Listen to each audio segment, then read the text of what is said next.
welcome back for episode 3. My name is Brianna Lawson, and thank you so much for visiting my channel. We're going to get right into today's discussion like we always do. Today we are discussing the power of positive self-talk. Now, this is important because inside of our brains, we all have a part of us that's always being super critical, super judgmental of the decisions that we make, and that can stop us from literally taking ourselves to the next level is if we give too much power to that voice inside of our head, right? She's there, she's loud, she's always got a lot to say, okay?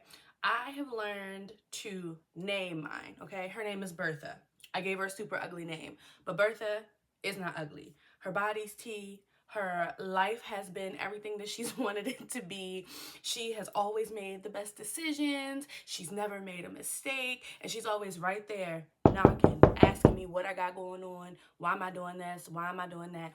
And you literally have to have the ability within yourself to talk back to that voice to say, you don't know what's best. You don't know what's going on right now. I need to keep showing up for myself, okay?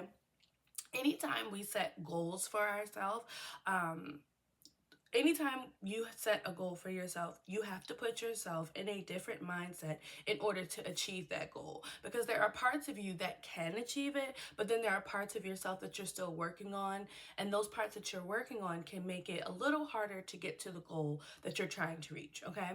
Also, when we are talking about goals and thinking about the goals we set for ourselves, it can be intimidating to think about the big picture and the big goal that you have. So my best advice is to take your big goals and you break them up into digestible, bite-sized pieces, because it is the small steps that create the greatest, that it's the small steps that are going to get you to reaching the goal that you set for yourself, right? So if you take something like, I want to lose 50 pounds. Okay, cool. You want to lose 50 pounds. How are you going to go about that? So when you think about your planning, you think about your intention, you think about your why behind the goal that you're setting, you're going to be successful. Now, the power of positive self-talk, I don't know why that is so hard for me to say, but where that comes into play is you're not going to feel motivated every day to get up and do what you set out for yourself. You're working with motivation, consistency, and discipline. That is the baseline for anything that you want to achieve for yourself, right? So this is any sort of goal, whether you're in college and at the end of the 4 years or 5 years or however long it takes you, you're like, I have to graduate.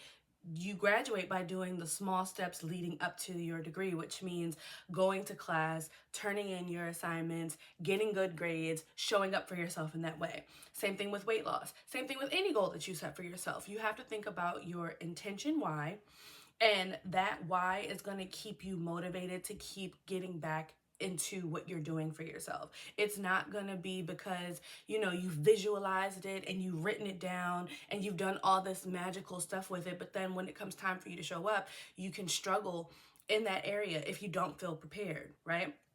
So when you're able to talk back to that voice in your head, mine is Bertha, and you're able to say, no, girl, you don't know what you're talking about. Not today. I have to continue with my path. You are literally motivating yourself. And you can motivating yourself and being able to show up and be your own biggest cheerleader is going to help you achieve your goals. Now, I've talked about this before, but when I first started my fitness journey, my health journey, I didn't have a number in mind that I wanted to reach. I just knew that I just had my daughter Braylon and I wanted to be able to keep up with her, right? But I also really wanted to feel better about myself, my clothes, how they were fitting. And I was just in a space of when I was just being super negative. Like I was judging everything that I was eating. This is before I even started, right? I was judging what I was eating. I was being super critical. Bertha was in there just running the show. You cannot let that part of your brain run the show, because if you do, you will never step out on faith. You will never, ever, ever do the things that you want to do for yourself, because you're going to keep yourself safe in your bubble. It's almost like with my channel too. If I stay in my bubble and I listen to what Bertha has to say, I wouldn't be able to sit down and record. I wouldn't feel motivated to do the things that I needed to do. And it's just like you have to be able to tell yourself, no, whether I make a mistake, whether I fail, whether I succeed, or I want to succeed. That is the end game. That is the end goal for what we have going on, right? So you have to be able to put yourself in that mindset, and you have to be able to live there. And a lot of times when we do have perspective changes and mindset shift changes, they are so powerful, right?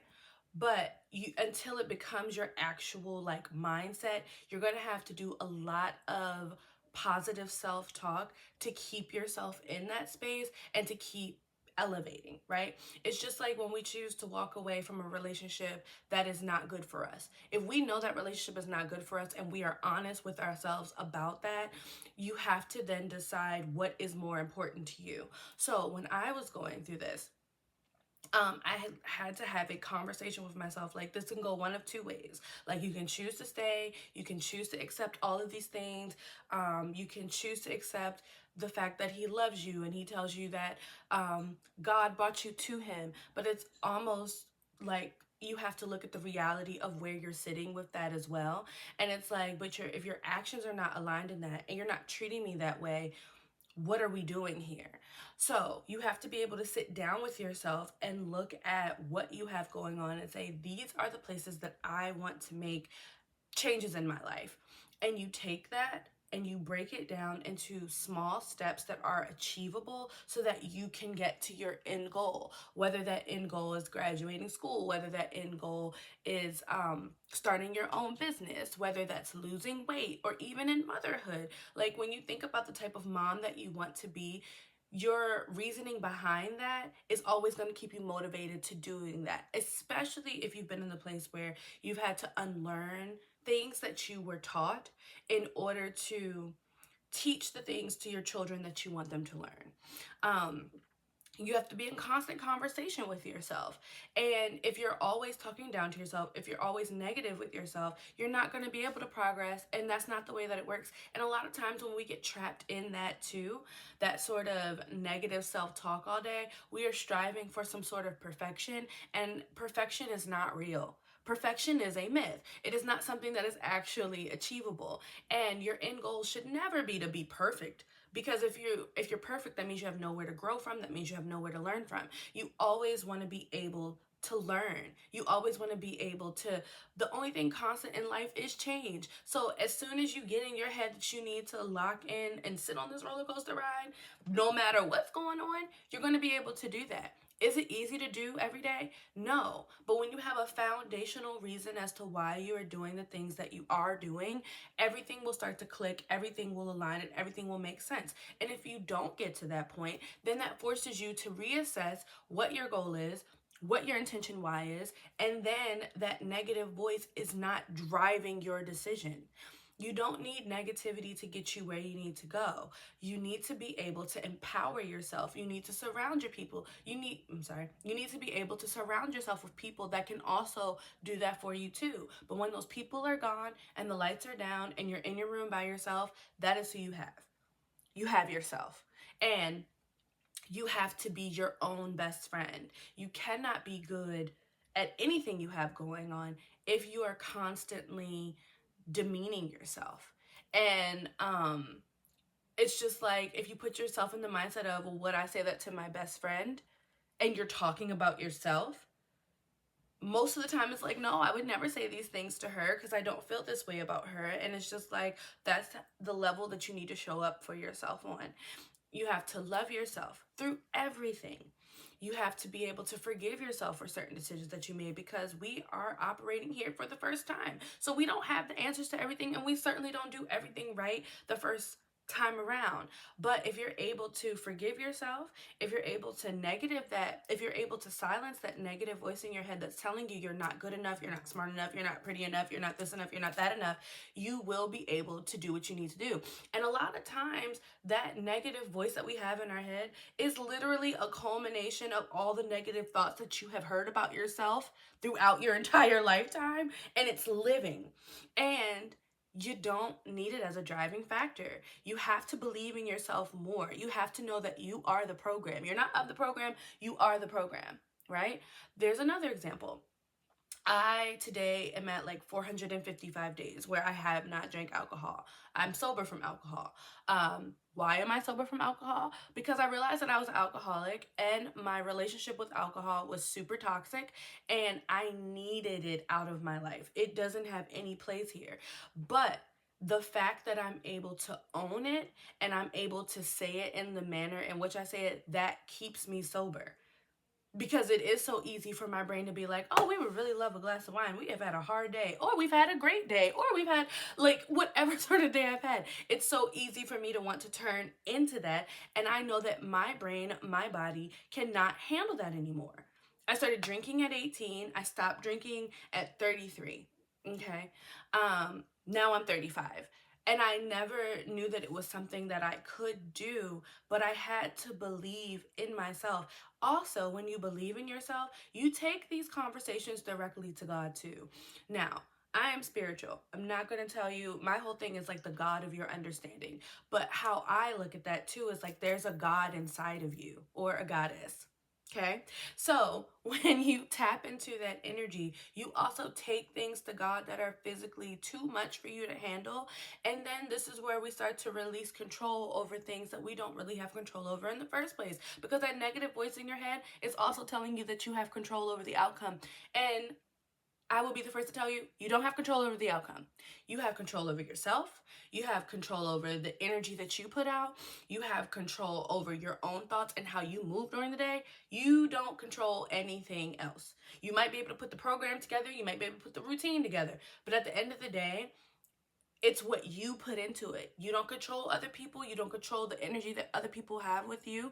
You have to show up for yourself and you have to do the work. And you will never, ever, ever regret doing that for yourself. It is so empowering when you can look at your own story and be like, I've gone through this, I've went through that, I've gone through this, I've gone through that. But look at all the things that I was able to get through, and then look at where I am today. It's so easy to get stuck in fear. It's so easy to be like, oh, I've been in this relationship for so long, I'm comfortable here. He knows me. I know him, or she knows me and I know her. And this is where I'm going to stay because this is where I'm comfortable. And it's like you can't see the outcome, but like when you believe in yourself, you're like, no, I love myself more than this person ever will. I love myself more than this job, than this situation, than anything negative that you have to pull yourself out of. And when you're able to stand on that love for yourself, it's super rewarding. It's a slow process. None of this is microwavable. None of this is instantaneous. It is by taking the small steps every day to put yourself in position, and that's what you have to be committed to doing. So when that negative voice in your head is telling you that you can't do something, that you're not good enough, you're not pretty enough, you're not smart enough, you're not fit enough, you're not social enough, you're not this enough, you're not that enough, you literally have to tell yourself, no, yes, I am. Once you say yes, I am, you then create the plan to show up for yourself in that way. That negative voice gets smaller and smaller and smaller and smaller, and eventually she goes back into her box. She goes back into her box, but she's going to come out. You just have to be prepared on how to deal with that. And getting through life, like I've said before, is about learning that the challenges don't stop. They're going to keep coming, but you get greater and you get better. You get better. And that is what you want. Because the same way that you would deal with things 10 years ago is not the same way that you want to be showing up for yourself today. You're allowed to grow. You're allowed to change. You're allowed to become someone that people don't know anymore, that they have to get to re-know. There's a lot of things that old Brianna or past versions of myself would have handled situations a certain way that I just don't do anymore. Why? Because I've grown up. And not only have I grown up, I've taken accountability for where I am in my life and how I want to elevate forward and how I want to move forward. And when you talk to other women and you listen to their stories, you're never the only one. We've all experienced something earth shattering and heartbreaking, but it's how you choose to get up after that earth-shattering moment, how you choose to put yourself back together piece by piece by piece, and you invite God into that too. You should be inviting God into all of these conversations because we are only human. And once you're able to tap into that energy and say, you know what, this is where I'm aligning myself, you will understand and you will feel it. It's not something that I can like describe, but I know that that's where my strength comes from. I know that's why I'm able to be confident. I know that that's why I can walk into any room and know that I'm the best looking woman there, know that I can speak to anybody, I can carry any sort of conversation, because I believe that that comes from God in the first place. It's not just, I'm just a human. I'm just a human. Silencing that negative voice in your head is going to get you much further. You just have to stay locked in. It's not about what you can't do. It's not even about what you've done in the past. You're allowed to grow. You're allowed to change. You're allowed to become someone different. I've seen that in real life from both of my parents. Who they were when I was growing up, neither one of these people are the same way anymore. Like, they're not, but you can't be. And so when people also get threatened of who you are becoming, or they're not comfortable with you anymore, that's okay, because it's okay to outgrow people too. It doesn't make you enemies. It doesn't mean that that girl is not your friend anymore. It's just like, maybe we need to hang out in different settings. Or if you look at your friendship overall and you're like, you know what, I'm really not happy with the way any of this has gone, you're able to be like, you know what, I love you and I love the version of you that I was friends with, but I am simply growing in a different direction. Is it scary? Yes. Does it feel good all the time? No. But standing up for yourself in that way is not something that anyone can take away from you. And when you show yourself that you love yourself unconditionally, because that's where the unconditional love part comes in. The only thing you should be unconditionally loving is yourself and your children if you're a mother. Everybody else's love needs to come with boundaries. Everyone else's love needs to come with conditions. Because when you tell someone that you love them unconditionally, you're also telling them that I will accept any treatment from you, no matter what happens, no matter what goes on, because I love you without condition. No, the condition is you have to love me and you have to treat me that way, and it has to be shown. The negative voice in my head is never going to tell me that. I've spent years telling myself that I'm the greatest. And that is how you choose to show up for, that's how I choose to show up for myself. I'm the greatest. That's it. That's all. So I can be in any room, I can go anywhere, I can be around anyone, I can talk about anything, because I haven't, that confidence was instilled in me, and then it's my job to keep it going. You're going to go through situations where you feel like you don't know yourself anymore. You're going to go through situations where you don't recognize the woman that's staring back at you in the mirror. And that is all okay, because it's all a part of the process. And the process is hard. But on the other side of that hard is the most rewarding thing ever. And so you just have to keep pushing yourself, and you just have to keep going. So I want you to, the negative voice in your head, I want you to give it a name. Okay?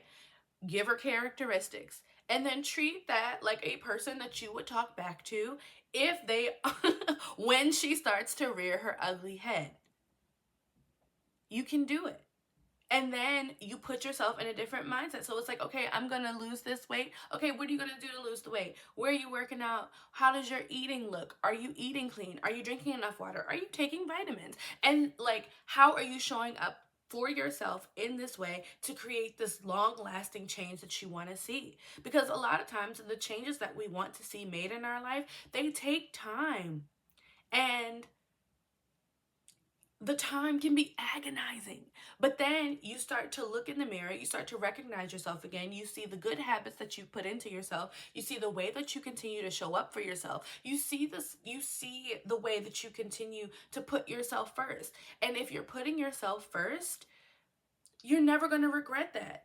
You don't want to look back at your life and say, oh my God, I wish I would have tried this, or I wish I would have tried that, or oh man, I wish I didn't, let that negative voice in my head tell me what I couldn't do. Could you imagine? Could you imagine? Instead of your brain being like, oh my gosh, look at all the things that you were able to do. No matter what the circumstance was, no matter what the challenge was, no matter how hard your day was, you were still able to show up for yourself. You were still able to elevate. You were still able to level up, because you didn't let that negative voice win. And not only did you elevate yourself, you elevated the people that you come into contact with as well. All this energy is transferable.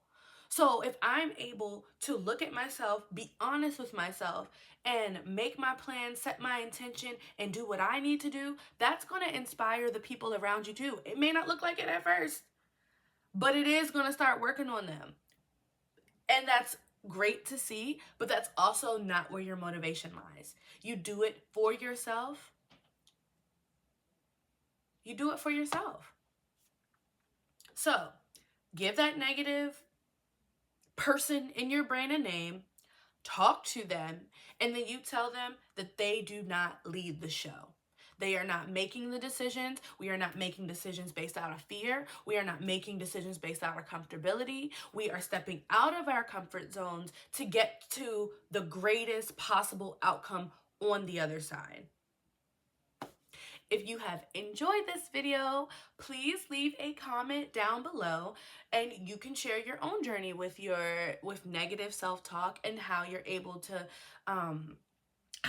to talk back to that voice. Or you can even comment areas that you're struggling in if you want, and you can put that out in the open, and we can talk about that as well, because what I'm building here is a community, and it's not a community where you're going to be judged or where I'm going to be super harsh with you. I'm not a harsh individual. That's not what it is. I lead with love in everything that I have going on. So leave a comment down below. And also, while we're talking about the negative thing in our brain, you can also journal about that too. Journaling is so powerful. I have had a journal literally since I was 5. I've gotten them as Christmas gifts. My family has always encouraged me to journal and all that good stuff. But as an adult, being able to get some of that stuff down on paper, look at it and be like, you know what? No, my story doesn't end here. Because if you stop at this point in your journey, you don't know how good it's going to get.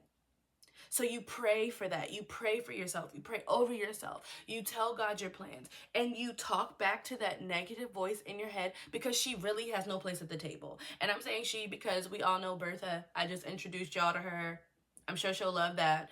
Talk back to her and let her know she's not running the show. Leave a comment down below. Don't forget to like and subscribe. And I am Becoming Bree on every platform. B3, COMING_BRI. I can't wait to see you back for the next episode. Bye.